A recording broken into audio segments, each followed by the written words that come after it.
శుభమస్తు. శ్రీరామ జయం.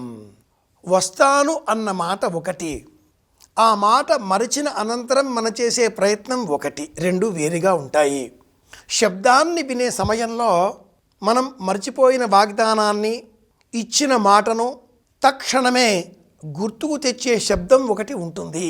అలికిడి అంటాం దాన్ని. మహిళ నడిచే సమయంలో ఆ మహిళ పాదములకు పాంజేబులు, గజ్జెలను అలంకరిస్తూ ఉంటారు. శాస్త్రం తెలిసిన సంప్రదాయవేత్తలు శబ్దం వచ్చే గజ్జెలను మహిళలు ధరించాలి.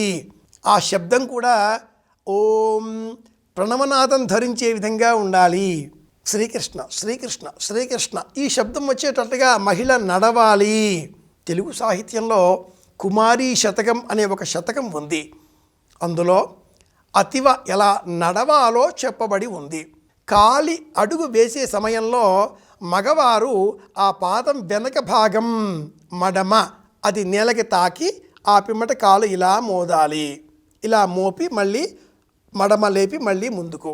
మడమ నేలకి తాకి నడిస్తే వారు మగవారు.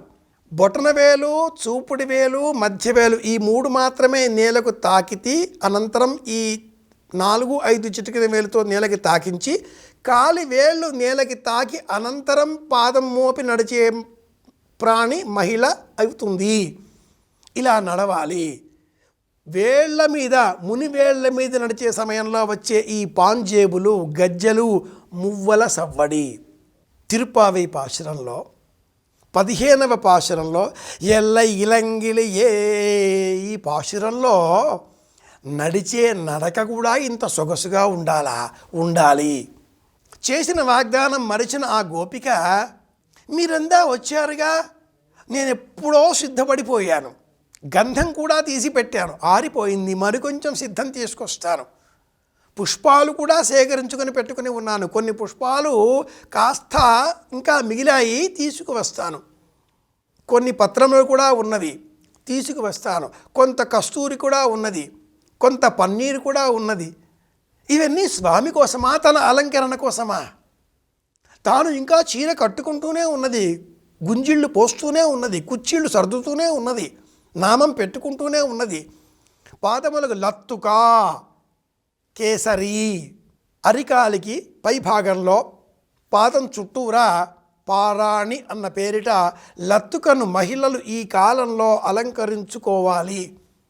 ఈరోజు తప్పనిసరిగా అలంకరించుకోవాలి. ఈ అలంకరణ పరమాత్ముడి కోసమే, పరంధాముడి కోసమే. కృష్ణ పరమాత్ముడు చూస్తాడు. ఆలస్యంగా వచ్చిన ఈ మహిళ అందరికంటే ముందుగా తానే పరిగెడుతూ ముందుగా ఎదురుగా నిలుచొని పరమాత్ముడు నన్నే చూడాలి అన్న వేగంతో ఉంటూ, ఇది 15వ పాశురం, ఆశ్రయ దశలో చివరి మెట్టు.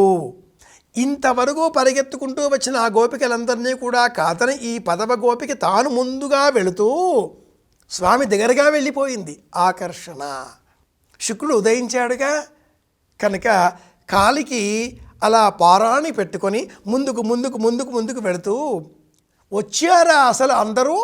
తనకు తాను తన చీర కుచ్చిళ్ళు, కొంగు సవరించుకొని పూల సజ్జ చేతిలో పుచ్చుకొని పరమాత్మ ఆలయానికి ముందుగా వెళ్ళిపోయి నిలుచున్నది. అన్నింటికీ ఆలస్యం చేద్దాం.